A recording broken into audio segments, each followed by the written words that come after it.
Hi guys, and welcome to my new series of preview videos. Let's take a look at how my Game Week 13 shapes up, any transfers I may have made or plan to make, and any relevant information to help you out on those all-important FPL teams. Before we get started on what my team might be for Game Week 13, I'll just touch upon some information I may move to my review video in future. First up, I have 5 players close to suspension. My most pressing of these is Billing on 4 yellow cards. Billing is usually a bench player for me, but I will need to consider strengthening this bench for Christmas. I hadn't considered moving on Wilson out of my team, but I may well need to keep track of his 3 yellow cards. Close behind him are my other 2 strikers, Arnautovic and Aguero. Hughes is close to leaving my team, as I'll discuss in a moment, so I'm not going to lay any panic there. My squad value is looking healthy at the moment. I've managed to amass 103.3 million, with 0.4 in the bank.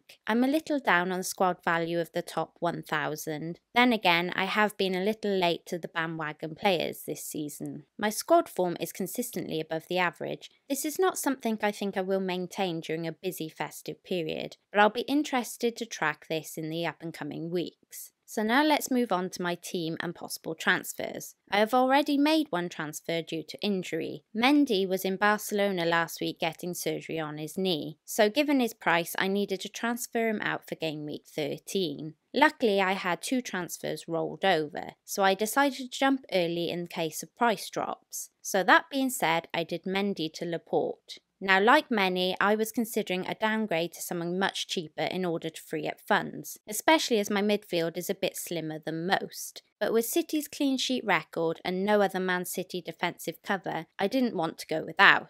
Moving in Ederson would have taken 2 changes, and despite playing 90 minutes of 4 out of his last 5 matches for City, Stones just didn't appeal to me as an option, even though he's cheaper at 5.3. Laporte, on the other hand, seems a little more nailed in City's team, having played every minute of every match so far this season. He's won 66.7% of his tackles and has a 93% accurate pass rate per game. Welcome Laporte to the Nim fam. My second transfer is yet to be made. With Doherty, Wan-Bissaka, Hughes and Button a doubt, I will await more news for the press articles before deciding. However, if all of the potential doubts subsides, I will look to move on Hughes most likely for Deulofeu or Patterson. There is just 0.2 between them, Patterson at 5.2 million and Deulofeu at 5.4 million. Patterson has an XG of 2.68, scoring 3 goals and 1 assist in the last 4 games, but I have a slight doubt on if he can keep that up, with his expected goals of 90 minutes being just 0.35.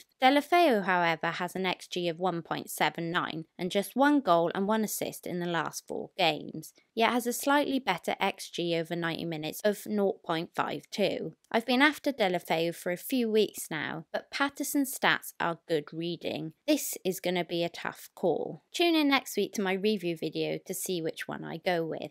So let's take a look at how I line up my team before that pending transfer. With Button a cheap enabler for my bench, I'll field Patricio as my set and forget goalkeeper. He's conceded 13 goals this season, but I'll be hoping he can add to his 4 clean sheets. Ahead of him, I'm looking to field my Lard defence. Alonso will keep his spot in my team for attacking potential, having experience in firing 2 goals against Tottenham at Wembley last August. My new signing Laporte gets his first run out for my team, as he looks to secure his 8th clean sheet and maintain Man City's unbeaten run. Robertson, having been my best player last game week, will keep his spot against a Watford team that have lost their last 2 matches. Lastly, if I do not make my new signings in midfield, I will play Doherty and double down on Wolves' defence. Doherty, however, will be played for his attacking threat, having made 32 crosses this season, resulting in 2 assists. News on his injury, though, may sway my lineup.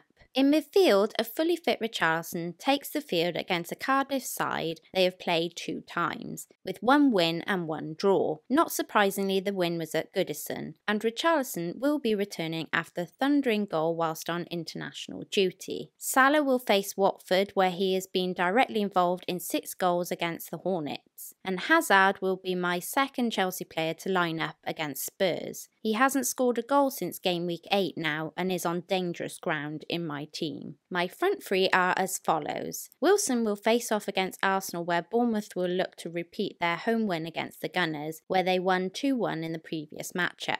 Arnautovic I will play against Man City in the off chance that West Ham will score, and that it may well include something to do with Arnautovic, given his 16 shots on target this season. Aguero will be the last in my starting 11 and will be looking to add to his 8 goals and 4 assists of the season. Captaincy this week will be between Aguero and Salah, despite Richarlison's good fixture for me. West Ham failed to keep a clean sheet against Huddersfield, so given that, Aguero stands a good chance of grabbing something against the Hammers, while Salah's record against Watford will have me most likely placing the armband on him. Unless my last transfer goes ahead, my bench will line up as Button, Billing, Wan-Bissaka and Hughes. And with this current lineup, I have a projected score of 54 points. So that's it, you guys. Lots of luck as always in Game Week 13. Hope you liked the new video. Please support me by liking and subscribing. Until next time, Nymphria out.